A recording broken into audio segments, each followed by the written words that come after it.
Hey there, story lovers. Before we jump in, drop a comment telling me where you're watching from today.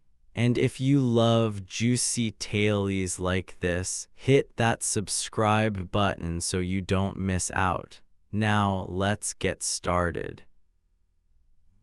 It was a bright, sunny morning in Willow Creek.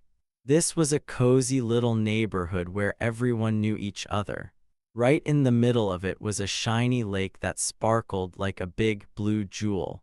Kids ran around, giggling and playing tag near the water. Families spread out blankets for picnics, munching on sandwiches and sipping lemonade.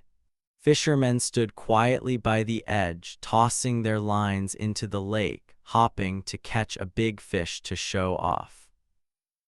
The air smelled like fresh grass and flowers, and the whole place felt happy and alive.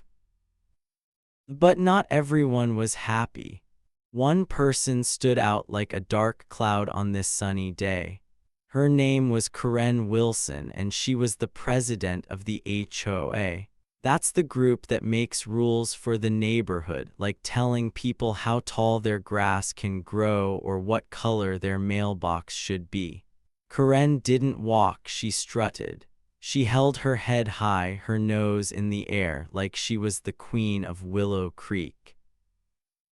Her shoes clicked on the sidewalk and her eyes darted around, looking for something to complain about. To Karen, the lake wasn't a beautiful place. To her, it was a big problem. See, Karen didn't like the fishermen. She thought their fishing poles were messy and their buckets smelled bad. She didn't like the kids either. Their loud laughs and splashes made her frown.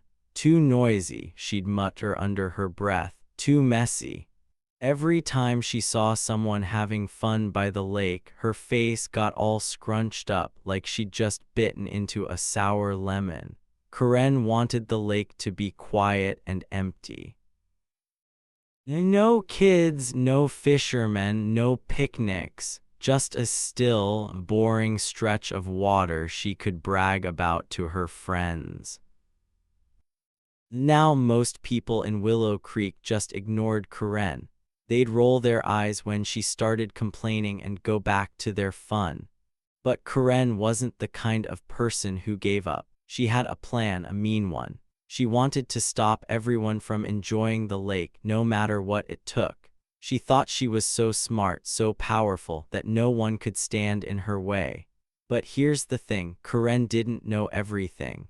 She didn't know that someone was watching her, keeping an eye on every step she took. That someone was me. My name, Alex Harper, and I was the new guy in Willow Creek. I moved into a small house just a few streets away from the lake. It had a little porch where I'd sit with a glass of iced tea watching the world go by. To everyone else, I was just a quiet neighbor. I didn't talk much, didn't cause trouble. If you passed me on the sidewalk, I'd give you a shy smile and a quick wave. People thought I was nice but boring. That Alex, they'd say, he's just a regular guy. Oh, how wrong they were. I wasn't just a regular guy. I had a secret, a big one. It was something nobody in Willow Creek could have guessed, not even Karen with all her snooping and bossing around. My secret was like a hidden treasure locked away in my heart, waiting for the right moment to come out. And that moment, it was coming soon. Karen's mean plans were about to crash right into my secret, and when they did, her whole world was going to flip upside down. Let me take you back to that sunny morning. The lake was busy, like it always was on weekends. A little boy named Timmy was skipping rocks, trying to make them bounce across the water. His mom sat nearby, clapping every time he got a good skip. An old man named Mr. Jenkins was fishing, his hat tipped low to block the sun. He hummed a soft tune, happy as could be. Across the lake, a group of teenagers were tossing a frisbee, laughing when it landed in the water by mistake. It was the kind of day that made you feel glad to be alive. Karen didn't see it that way. She marched down to the lake, her clipboard clutched tight in her hands. That clipboard was her favorite thing. She used it to write down names of people who broke her rules. If you left a bike on your lawn or painted your fence the wrong shade of white, Karen would scribble your name down and slap you with a fine. That morning, she stopped right by the water's edge, her eyes narrowing at Timmy. "You," she barked, pointing a finger. "Stop throwing those rocks, you're making a mess." Timmy froze, his next rock still in his hand. His mom stood up, looking worried. "He's just playing," she said softly. "He's not hurting anyone." But Karen didn't care. She shook her head, her lips pressed into a thin line. "Rules are rules," she snapped. "This lake is for looking at, not playing in." She scribbled something on her clipboard, probably Timmy's name, and stomped off to yell at someone else. I saw the whole thing from my porch. I was sitting there, sipping my tea, my notebook resting on my lap. That notebook wasn't for doodles or grocery lists. It was for something much more important. Every time Karen did something mean, I wrote it down. The way she yelled at Timmy, noted. The way she glared at Mr. Jenkins when he reeled in a tiny fish, noted. The way she taped up signs that said no fishing, even though the lake belonged to everyone. Oh, you bet I noted that too. Why was I watching her so closely?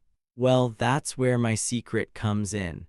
I wasn't just Alex Harper, the quiet new neighbor. I was someone else, someone with a job that Karen would never expect. My job was all about protecting places like the lake, making sure they stayed safe and clean for everyone to enjoy. Karen thought she was in charge, but she was about to learn that I had a kind of power she couldn't bully or boss around. Let's just say I wasn't at Willow Creek by accident. I moved there for a reason, and that reason had everything to do with the lake.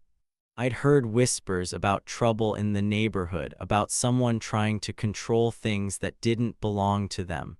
When I got to Willow Creek and saw Karen in action, I knew those whispers were about her. She wasn't just being grumpy. She was up to something bad, something that could hurt the lake and everyone who loved it. I didn't tell anyone who I really was. Not my neighbors, not the kids who waved at me, not even Mr. Jenkins, who sometimes stopped by to chat about the weather. Keeping my secret was important. If Karen found out too soon, she might cover her tracks, and I needed to catch her in the act. So I stayed quiet, blending in like a shadow. I mowed my lawn, watered my flowers, and smiled at everyone, even Karen when she walked by, though her eyes always skipped over me like I wasn't worth noticing. That was fine by me. The less she noticed me, the better. Every day I watched her strut around, barking orders and waving that clipboard. Every day I saw how people shrank back when she came near, afraid of her loud voice and her mean rules. And every day I got a little closer to stopping her. My notebook was filling up with notes, dates, times, things she said, things she did. It was like putting together a puzzle, and I was almost ready to show the whole picture. The lake was the heart of Willow Creek. It wasn't just water, it was where people made memories. Grandpas taught their grandkids how to fish there. Moms and dads took pictures of their bobbies dipping their toes in the shallow end. Even the ducks that swam in neat little rows seemed to know it was a special place. But Karen didn't care about any of that. To her, the lake was a problem to be fixed, and she was ready to do whatever it took to get her way. What she didn't know was that I was ready too. My secret wasn't just about who I was, it was about what I could do. I had a plan, just like Karen did, but mine wasn't mean or sneaky. Mine was about making things right, about protecting the lake and the people who loved it. Karen thought she was the boss, but she was about to meet someone who wasn't afraid of her clipboard or her rules. Want to know what happened next? Stick around, because this story, about to get wild. Karen's mean tricks were just the beginning, and my secret was about to change everything. The lake, the neighborhood, even Karen herself, nothing would be the same when I was done. Karen Wilson wasn't just in a bad mood, she was like a storm cloud ready to burst. She had a plan, and it was all about controlling the beautiful lake in Willow Creek. That lake belonged to everyone, a public place where kids could splash and fishermen could cast their lines. But Karen didn't care. She wanted it quiet, empty, and hers to boss around. And she was ready to fight anyone who got in her way. Every morning, Karen would march down to the lake, her fancy shoes clicking on the path. In her hand, she held her HOA rulebook, a little booklet she treated like a magic wand. She'd wave it at the fishermen, her voice loud and sharp. "No fishing allowed," she'd yell, pointing at their poles like they were doing something awful. The fishermen would look confused because the lake wasn't hers to control, it was for everyone. But Karen didn't listen. She'd stomp her foot, her face red, and keep shouting until they packed up their things and left. It wasn't just the fishermen she picked on. Karen had it out for the kids too. If a boy or girl ran too close to the water, laughing or chasing a ball, Karen would swoop in like a hawk. "Get away from there," she'd snap, her eyes narrow and mean. One time, a little girl named Lily dropped her ice cream cone by the lake. She wasn't even near the water, but Karen stormed over anyway. "You're making a mess," she said, wagging her finger. Lily's eyes got big and she ran to her dad, scared. Karen just turned away, muttering about messy kids and how the lake should be left alone. Karen didn't stop at yelling. She started putting up signs all around the lake. Big ugly signs with bold black letters that said things like "no fishing," "no swimming," and "keep out." The signs weren't allowed, nobody had voted for them, and the lake wasn't part of the HOA's land. But Karen didn't care about rules unless they were hers. She hammered those signs into the ground herself, smiling like she'd won a prize. When people saw them, they'd shake their heads or sigh, but nobody took them down. They were afraid of Karen. She even went further. One sunny afternoon, a teenager named Jake was skipping rocks across the lake. He wasn't hurting anything, just having fun. Karen saw him from across the grass and called the police. Yes, the actual police. When the officer showed up, he looked confused. "Ma'am, he's just skipping rocks," the officer said. Karen crossed her arms and huffed. "It's against the rules," she insisted, even though it was. The officer told Jake to move along just to keep the peace, but he gave Karen a funny look like he thought she was being silly. Jake walked away, his head down, and Karen smirked like she'd won a big battle. I saw all of this from my porch. My little house was close enough to the lake that I could watch everything without anyone noticing me. I'd sit there with a glass of lemonade, my notebook open on my lap. That notebook wasn't for drawing or writing stories, it was for keeping track of Karen. Every time she yelled at someone, I wrote it down. Every sign she stuck in the ground, I noted the date and time. Every mean word she said, I scribbled it in my book. I wasn't just watching for fun. I was building something, a way to stop her. The neighbors talked about Karen behind her back. I'd hear them whispering when I walked to my mailbox or mowed my lawn. "She's too powerful," they'd say, their voices low. "If you cross her, she'll fine you or make your life miserable."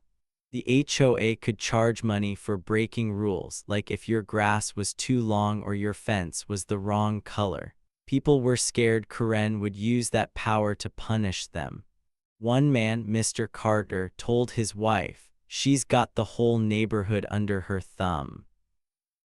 They didn't know I was listening, but I was, and I was writing it all down. Karen's tantrums were getting worse every day. One time, she caught a group of kids playing tag near the lake. They weren't even touching the water, just running on the grass, but Karen marched over, her rulebook in one hand and her phone in the other. "You're disturbing the peace," she shouted, loud enough for the whole neighborhood to hear. The kids stopped, their faces pale. One of them, a boy named Sam, tried to explain. "We're just playing," he said, his voice small. Karen didn't listen. She held up her phone like she was going to call someone, maybe the cops again. The kids scattered, afraid of getting in trouble. Nobody stood up to her. Not the parents, not the fishermen, not even old Mr. Jenkins, who'd been fishing at the lake for years. Everyone just tried to avoid her, hoping she'd leave them alone. But I knew avoiding her wouldn't work forever. Karen wasn't going to stop. She was like a bulldozer, smashing through anything in her path. The more people backed down, the bolder she got. She thought she could do whatever she wanted, and nobody would dare challenge her. I kept my head down, acting like I didn't care. If Karen walked by my house, I'd give her a quick nod, just to be polite. She barely looked at me. To her, I was just Alex, the new guy who didn't matter. She'd glance at my little house, my plain lawn, and my quiet ways, and she'd move on, probably thinking I was too boring to bother with. That was exactly what I wanted her to think. The less she noticed me, the easier it was to watch her without her suspecting anything. But inside, I was buzzing. Every glare she gave, every threat she made, every sign she slapped up, it was all adding up. My notebook was getting full, page after page of Karen's mean tricks. I wasn't just collecting stories to gossip about. I was putting together proof of what she was doing, proof that could stop her. Because Karen didn't know it yet, but she wasn't as untouchable as she thought. She thought she was the queen of Willow Creek, ruling over the lake and everyone around it. She thought nobody could stand up to her, that her rulebook and her loud voice made her unstoppable. And she thought I was nobody, just a quiet neighbor who'd never cause trouble. Oh, Karen, you were so wrong. I wasn't nobody. I was someone she should have been afraid of, someone who was watching and waiting for the right moment to show her she couldn't bully everyone forever. The lake was too special to let her ruin it. The kids deserved to play there. The fishermen deserved to fish. The families deserved their picnics and their happy days. Karen was trying to take that all away, but I wasn't going to let her. My notes, my quiet watching, my secret plan, it was all leading to something big, something that would make Karen wish she'd never picked a fight with Willow Creek. Time went by in Willow Creek, and Karen Wilson got meaner every day.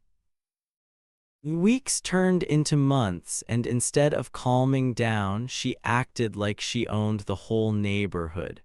Her shouting got louder, her signs got bigger, and her eyes got sharper, always looking for someone to boss around.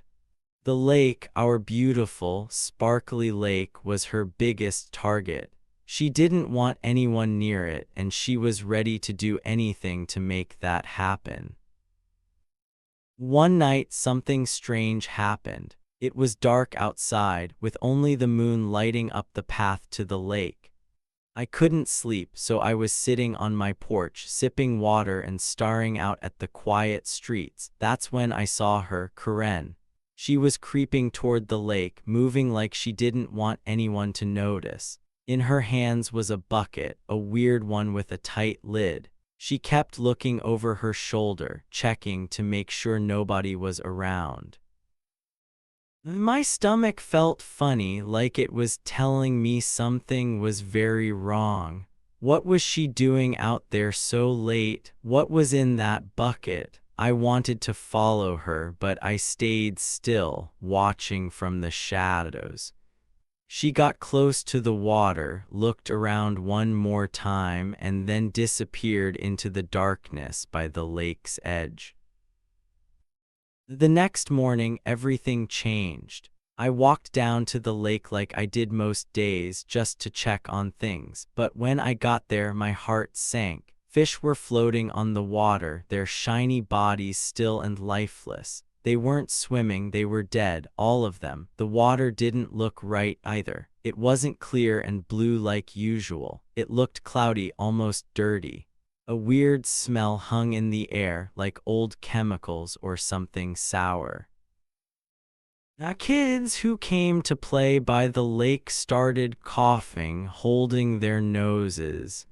"It stinks," one girl named Emma said, her face all scrunched up. Her little brother nodded, saying he felt dizzy just standing there. The neighbors were mad, really mad.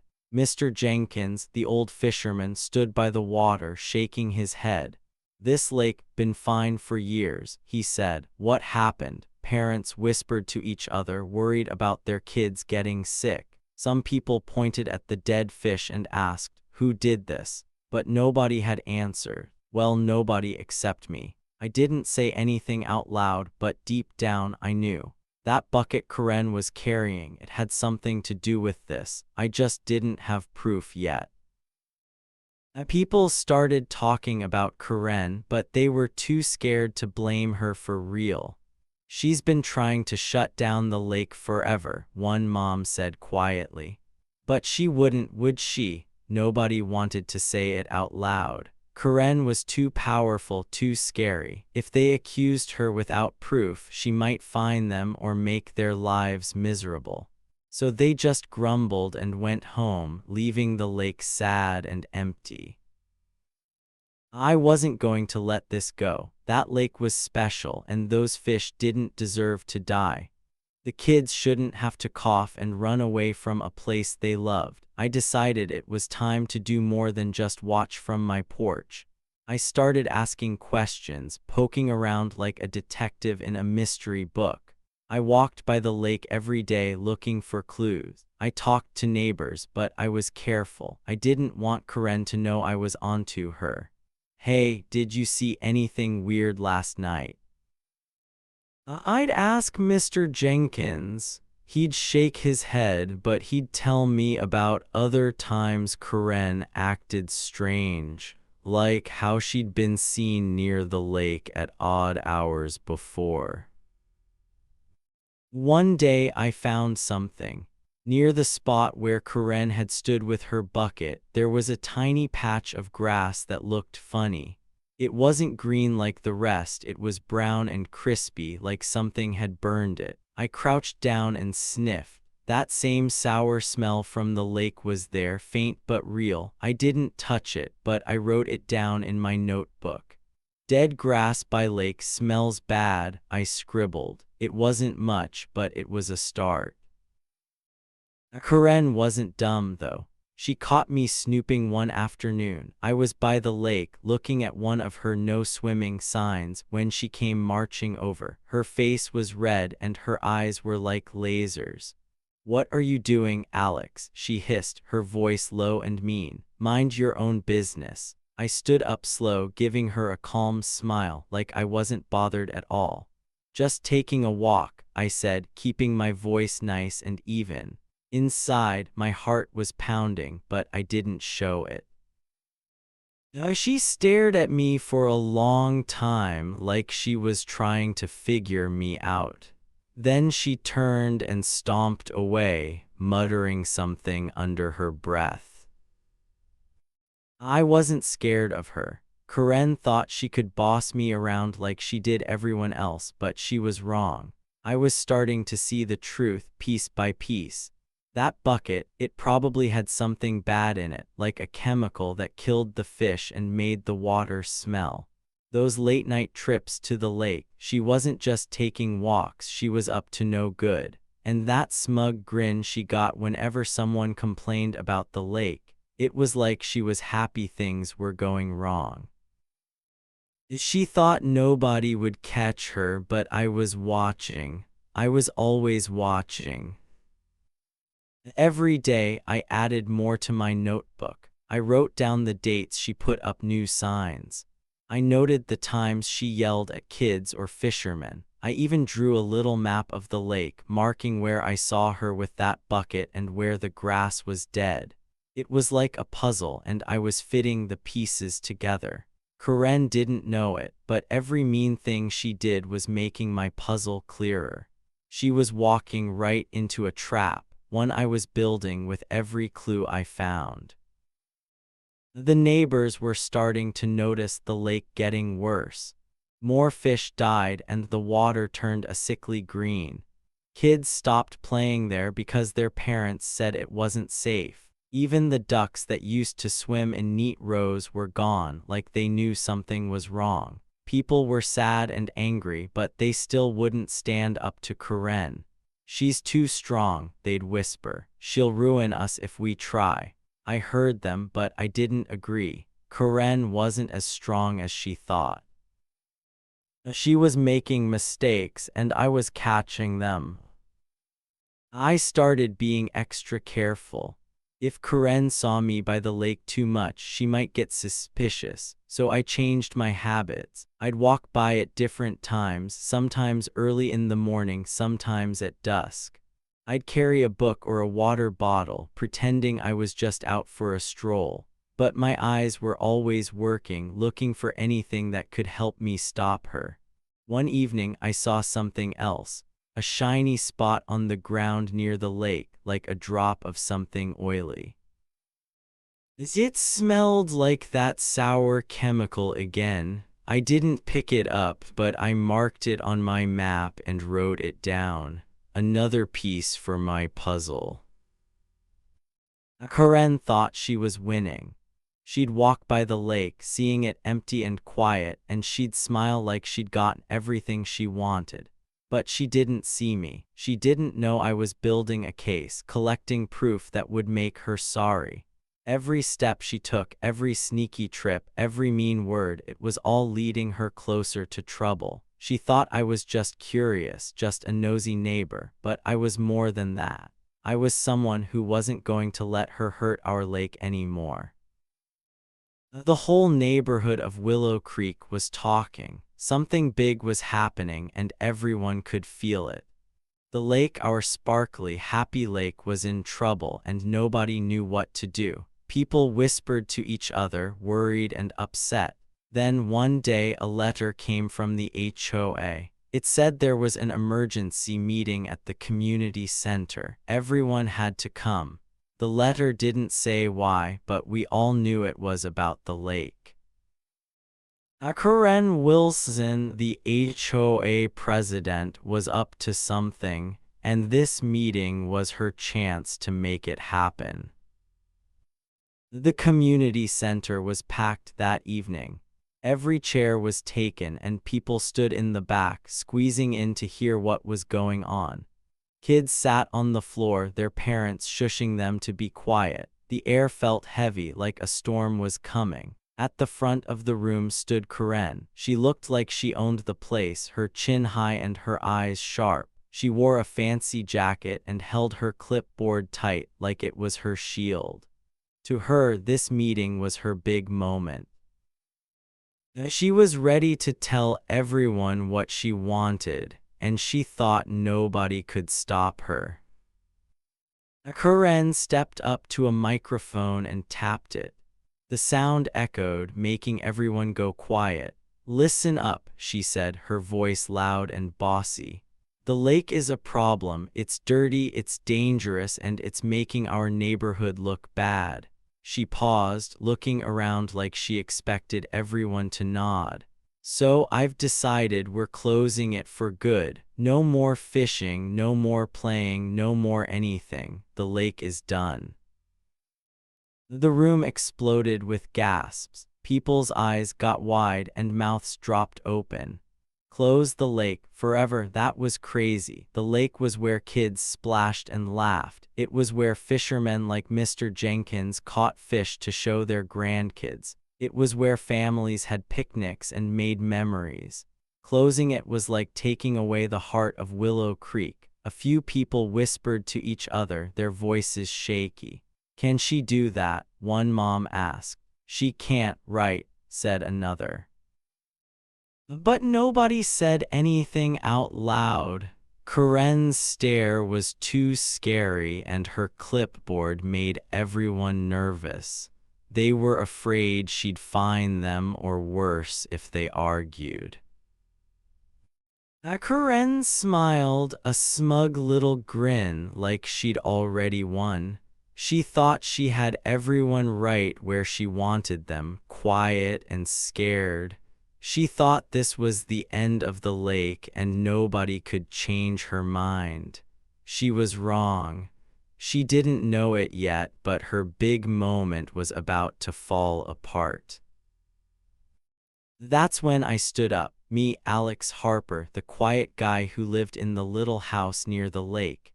The guy nobody noticed. The guy Corinne thought was a nobody. I was in the middle of the room, surrounded by neighbors. Every head turned to look at me. People's eyes got big, wondering what I was doing. Corinne looked at me too, but she didn't look worried. She smirked, like she thought I was going to whine or beg like everyone else.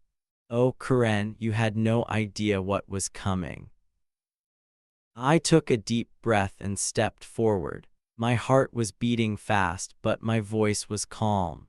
I reached into my pocket and pulled out something nobody expected, a shiny badge. I held it up high so everyone could see it glint under the lights.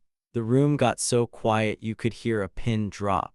"Corinne Wilson," I said loud and clear. "My name is Alex Harper. I'm the head of the Environmental Protection Agency, and you're in big trouble. You've been poisoning our lake, and we're investigating you." The crowd gasped again, louder this time. People leaned forward, their mouths open like they couldn't believe it.